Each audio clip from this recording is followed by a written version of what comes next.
soxu bébé na nga def man de damaa bëggoon ku ma way. mën na nekk mais dangay woote nga validé ñu defar la lu neex luy tàkk te du fay. man damaa bëgg nga way ma son bu neex de. ay sonnerie téléphone sax dama koy def. man sonnerie buntu kër laa bëgg mais sonnerie téléphone yi naka lay demee. sa téléphone buy sonné ànd ak musique ak voix ñu lay woy diw jëlal sa téléphone. ah loolu war naa neex de. damay def ay sonnerie téléphone yu neex à bas prix. waaye léegi sonné ma way ma MC Kara. bàyyi daam chéri Aïssata. tudduma Baye Daam laa la wax ndobantew ma ak Aïssata tamit MC Kara laa la wax woyal MC Kara.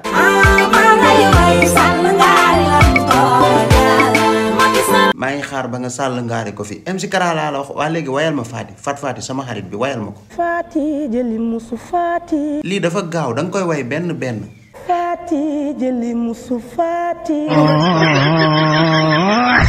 aussi ñi nga xam ne dañoo bëgg a def formation aussi on a des formations qui sont disponibles mooy formation Alibaba c'est disponible formation Dubaï mooy pour jënd ay bagages Dubaï c'est disponible formation aussi Turquie pour jënd ay bagages en Turquie c'est disponible maintenant boo defee formation yi ba pare aussi dañ lay partager le contact de quelques fournisseurs yoo xam ne mun nga commander aussi ay bagages si ñoom ñoo xam ne jot nañoo commander si ñoom en plus de ça aussi dañ lay defal benn accompagnement ba nga passer sa première commande yi jot ko Sénégal incha allahu rabbi